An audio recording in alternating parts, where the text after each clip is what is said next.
स्वागत है आज की इस खास चर्चा में।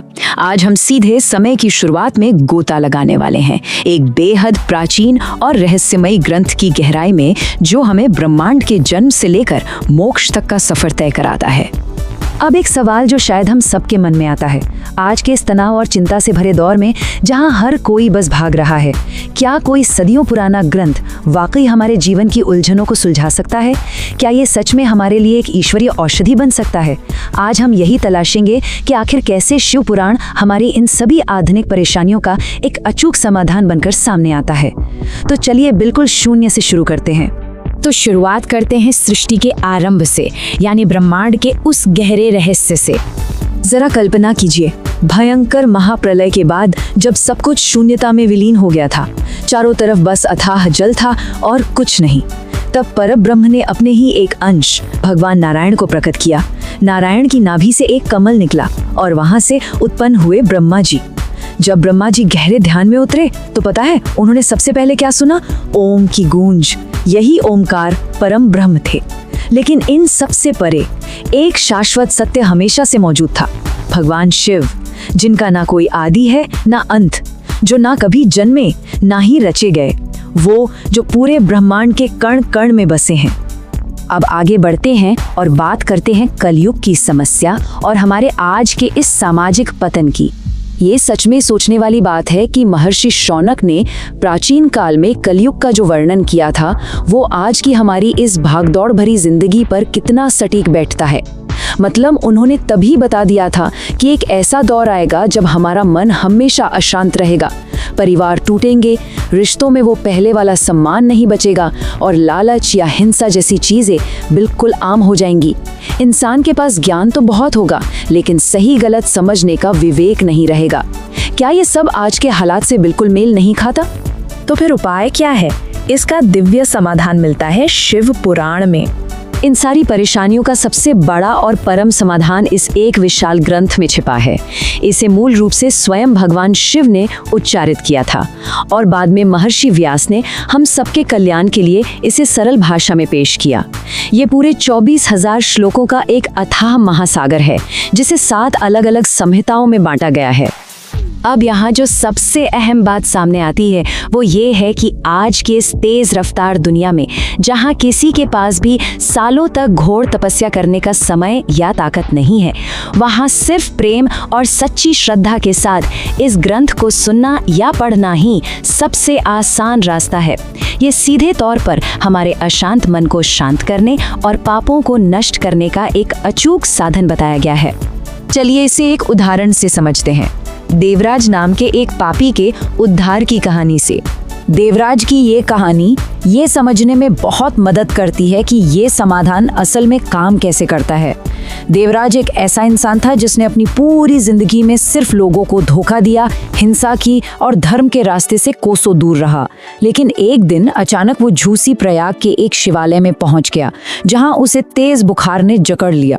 अपनी मृत्युशैया पर दर्द से तड़पते हुए उसने अनजाने में ही पूरे 1 महीने तक वहां चल रही शिव पुराण की कथा को सुना और बस यहीं से उसकी आत्मा के लिए एक ब्रह्मांडीय स्तर के युद्ध की शुरुआत हो गई। जैसे ही उसकी मृत्यु हुई, यमराज के भयानक दूत उसे रस्सियों से बांधकर घसीटने लगे। लेकिन तभी दृश्य बिल्कुल बदल गया। शिवलोक से भगवान शिव के पार्षद वहां प्रकट हुए। वे कपूर की तरह उज्जवल चमक रहे थे, हाथों में त्रिशूल लिए हुए और उनका शरीर श्वेत भस्म से ढका हुआ था। सोचिए, यम के वो हिंसक और ताकतवर दूत इन तेजस्वी पार्षदों के सामने पूरी तरह से बेबस हो गए। फिर देवराज को एक बेहद ही अद्भुत विमान में बैठाकर सीधे कैलाश ले जाया गया। क्या कमाल का दृश्य रहा होगा वो। अब आते हैं मोक्ष के इस पूरे तंत्र पर, जिसे हम बाष्कल गांव की चंचुला की भक्ति के जरिए समझेंगे। जब चंचुला के पति की मृत्यु हुई तो वो नर्क की यातनाओं के ख्याल से ही बुरी तरह कांप उठी थी। तब एक ज्ञानी ब्राह्मण ने उसे मोक्ष का ये एकदम स्पष्ट मार्ग समझाया। देखिए, ये सिर्फ कोई कर्मकांड नहीं है बल्कि एक गहरी मानसिक यात्रा है। सबसे पहला कदम, पुराण की कथा को ध्यान से सुनना।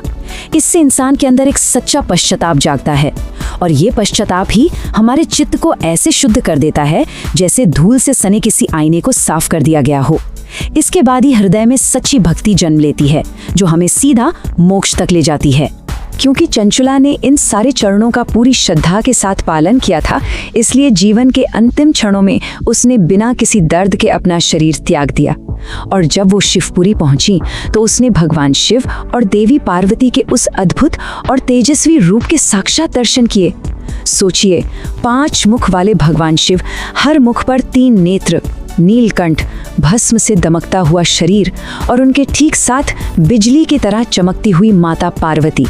ये वर्णन ही रोंगटे खड़े कर देने वाला है। लेकिन कहानी यहीं खत्म नहीं होती।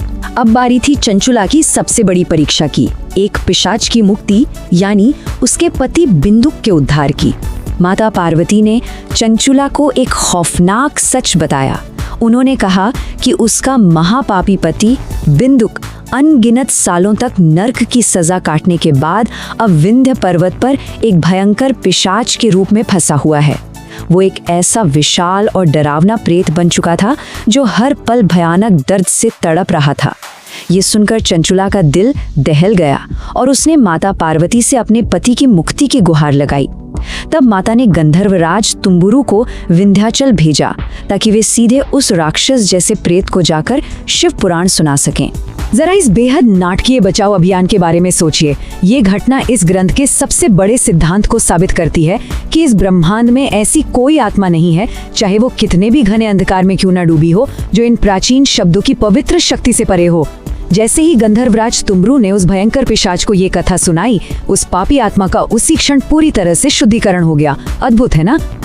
और इसी के साथ हम एक बहुत ही गहरे सवाल पर आकर रुकते हैं। जरा सोचिए, अगर एक अभिशप्त और भयानक पिशाच को महज इस प्राचीन ज्ञान को सुनने भर से परम मुक्ति मिल सकती है, तो आज की इस अंधी दौड़ में हम किस अनमोल ज्ञान को पीछे छोड़ते जा रहे हैं? क्या अपनी इस व्यस्त जिंदगी में हम थोड़ा सा रुककर इन प्राचीन शब्दों को सुनकर वो शांति नहीं पा सकते जिसकी हम सबको सबसे ज्यादा तलाश है? ये सोचने वाली बात है। इसी विचार के साथ आज की ये चर्चा हम यहीं समाप्त करते हैं।